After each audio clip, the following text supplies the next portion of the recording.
دنیا کی دولت کے لیے لوگ اللہ و رسول سے رشتے توڑ رہے ہیں، اللہ و رسول کی نافرمانیوں کے مرتکب ہو رہے ہیں، جبکہ معلوم ہونا چاہیے ان تمام افراد کو کہ اللہ پاک نے مقدر میں جتنی روزی لکھی ہے اس سے زیادہ نہیں ملنی۔ تو جب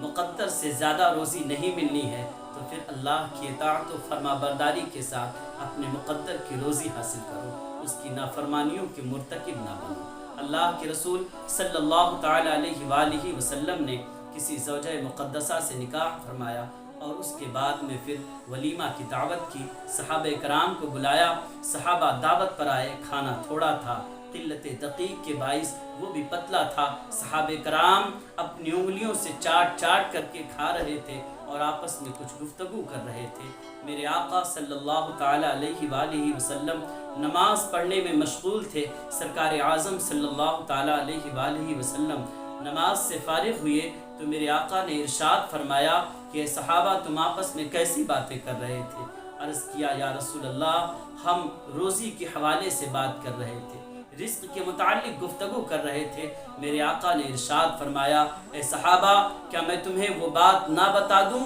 جو مجھے حضرت جبریل امین علیہ السلام نے بتائی ہے؟ عرض کیا کہ یا رسول اللہ سرکار ضرور بتا دیں کہ وہ کون سی بات ہے۔ میرے آقا نے ارشاد فرمایا سنو، حضرت سلیمان علیہ السلام ایک سمندر کے کنارے نماز ادا فرما رہے تھے کہ آپ نے دیکھا کہ ایک چونٹی اپنے منہ میں ایک ہرا پتا لیے ہوئے سمندر کی طرف جا رہی ہے۔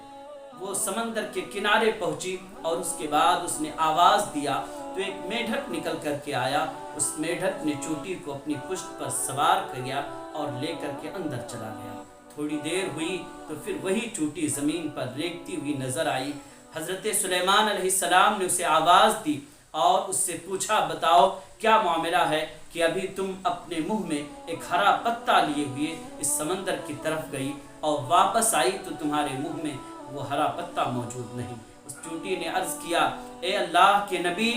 اس سمندر کے اندر اللہ نے کیڑے کو پیدا کر رکھا ہے اور اس کیڑے تک روزی پہنچانے کی ذمہ داری اللہ نے مجھے دی ہے۔ میں اس کے حصے کی روزی لے کر ہر صبح و شام سمندر کے کنارے آتی ہوں، آواز دیتی ہوں تو یہ میڈھک میری مدد کو آ جاتا ہے، مجھے اپنی پشت پر سوار کرتا ہے اور لے کر اندر جاتا ہے،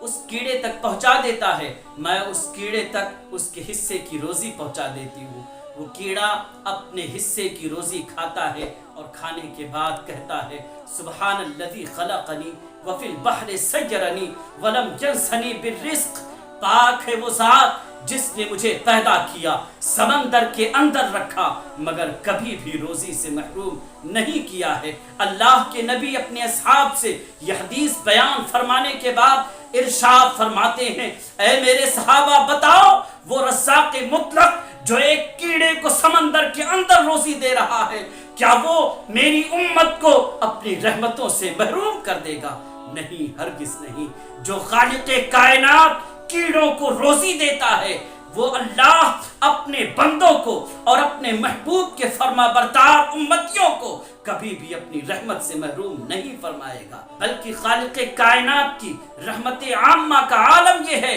کہ وہ کسی گنہگار کا گناہ دیکھ کر، کسی فاسق کا فسق دیکھ کر، کسی متقی کا تقوی دیکھ کر کے نہیں برستی، بلکہ اس کی رحمتیں عام ہو کر کے برستی ہیں۔ تو کوئی گنہگار ہو کہ نیکوکار ہو سب پر یکساں برسا کرتی ہیں۔ اس لیے اے عاصیو، اے نافرمان بندو، پلٹ آؤ اپنے مالک کی پاک بارگاہ میں، اپنے دامن پھیلا کر مالک حقیقی سے کہو